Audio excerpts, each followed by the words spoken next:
Olha, quem já bateu o olho num gráfico financeiro com certeza já viu aquelas barrinhas verdes e vermelhas, né? Parece até um código secreto.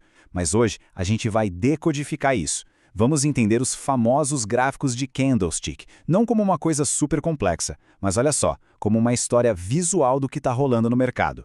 Então, a primeira coisa que a gente se pergunta é: o que esses gráficos querem dizer afinal? Porque, vamos combinar, é muito mais do que só um monte de linha e números subindo e descendo. Cada movimento ali, cada cor, cada formato, tudo tem um porquê.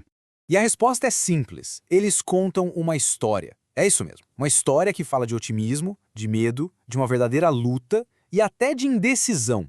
E se os gráficos são essa história, os candlesticks são o idioma. É a língua que a gente precisa aprender para entender o que o mercado está falando. Sabe, cada candle daquele não é só um dado solto no gráfico. Pensa nele mais como um capítulo de um livro. É um resumo bem completo de tudo o que aconteceu num certo período de tempo. Seja um dia, uma hora, não importa. Exato. Pense em cada candle como o placar final de uma batalha. De um lado, a gente tem os compradores, os famosos touros, forçando os preços para cima. E do outro, os vendedores, os ursos, empurrando tudo para baixo.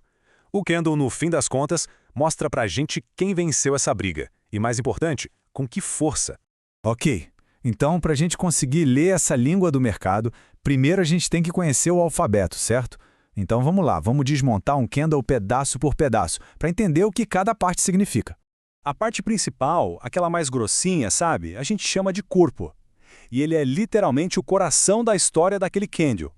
É o corpo que mostra o preço de abertura e o preço de fechamento daquele período.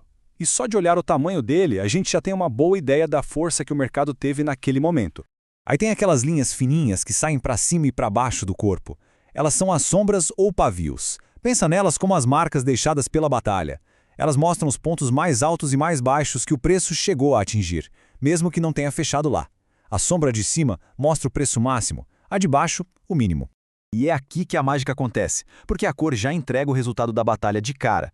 Se o candle é de alta, geralmente verde, quer dizer que o preço fechou mais alto do que abriu. Simples assim, os compradores venceram.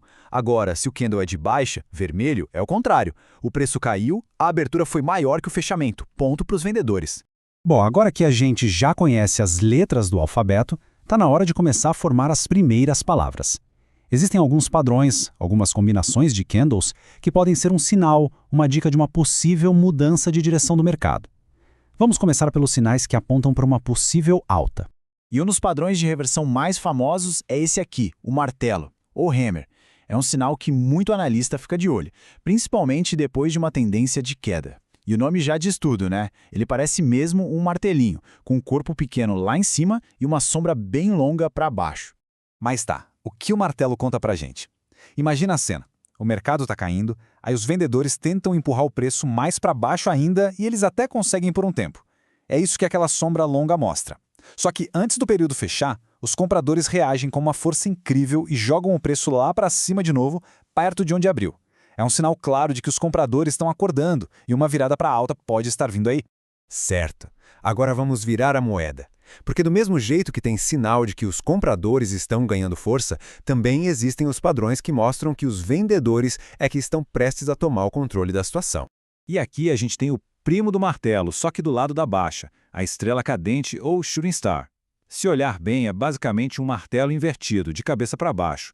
O corpo é pequeno e fica lá embaixo, com uma sombra bem longa para cima. E a história que ele conta é exatamente a mesma, só que ao contrário. A estrela cadente costuma aparecer depois de uma alta. Os compradores tentaram, contudo, jogar o preço mais para cima e é por isso que a gente vê aquela sombra longa lá no topo. Só que os vendedores entraram pesado, reagiram e empurraram o preço de volta para baixo.